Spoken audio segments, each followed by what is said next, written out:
Once again, a very good morning to all of you and a warm welcome. I'd like to thank you all for joining us early this morning. And as I welcome each one of you, I'd also like to tell you briefly about what we're going to do today. But before that, I'd like to let you know a little about ET Edge, which is an initiative of the Economic Times, has been founded to empower multiple sectors, industries and segments through dispersion of business knowledge and through having summits like these with the experts like yourself who can discuss issues, come up with solutions and more. If we really come to what we're going to do today, then with India as one of the fastest growing economies, I'm sure all of you will agree that organizations across the globe today want to invest in our country. What really does make them shy away?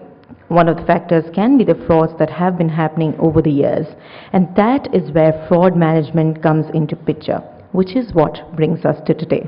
But to formally open the conference and to welcome each and every one of you, I'd like to invite on stage Ms. Sandhya Dhar, Sector Head, TCL, BCCL. Let's put our hands together as I welcome her on stage.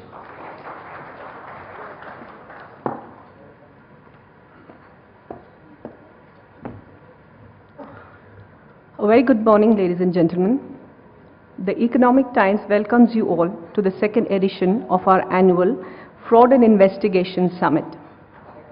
Fraud for centuries has been an integral part of the human society, and every society defined its own methods to counter and deter fraud and deceit. Fraud continues to remain a widespread enigma regardless of industry or region in which business operates. Corporate fraud and misdemeanors are a real and pervasive threat to public trust and their confidence in the capital markets. Such infractions are ever evolving, unpredictable, and its impact is ever increasing. The Global Fraud Report 2013-14 states that 70% of the companies reported they suffered from at least one type of fraud in the past year. This is up from 61% in the previous year. The report also points that companies exposed to fraud in India has increased from 67% to 71%, and an average percentage of loss of revenue has increased to 1.4% in current year in comparison to 1.2% of previous year. The consequences of fraud to the corporates are not just limited to the financial losses, but companies in addition have losses which include reputation, cultural losses, loss of customer relationships, low productivity and team morale.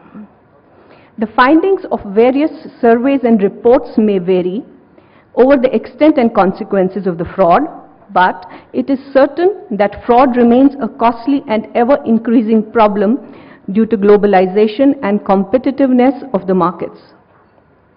The Companies Act 2013 incorporates several vital provisions to effectively deal with the menace of fraud.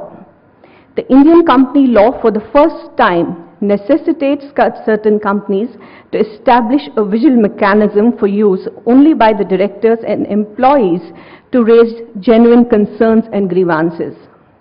It also provides for adequate safeguards against victimization of whistleblowers. The company law and securities law now both give greater empowerment to the enforcement agencies to effectively deal with frauds.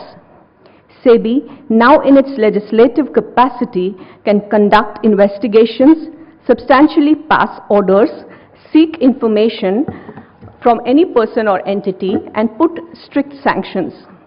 SEBI has also been given powers to pass disgorgement orders for an amount equivalent to wrongful gains or to losses averted by contravention of regulations.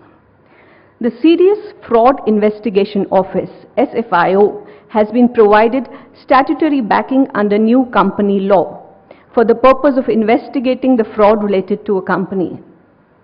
The SFIOs are empowered as a sole authority to investigate such cases for malified practices that involve fraud. In the new regulatory regime, even though substantial effort has been made to cope with nuances of frauds in corporate India, significant challenges still prevail to effectively deal with fraud in businesses. The post hoc mechanisms for fraud control in India are quite weak and take real bite out of the whole system. In the new regulatory regime, while stringent punishment has been imposed on perpetrators of the fraud along with greater empowerment of the regulators, time delays and costs involved in prosecution and adjudication of fraud cases could be a real challenge. In order to give impetus to various steps that policymakers have taken and disseminate credible information regarding corporate fraud to our esteemed audience, we at ET Edge are keen to facilitate a meaningful dialogue through this summit among all relevant stakeholders. Today, during the day, eminent panelists will deliberate upon various issues pertaining to fraud and investigation, and I now formally open the conference for a series of discussions. Hope you all have an insightful day ahead. Thank you.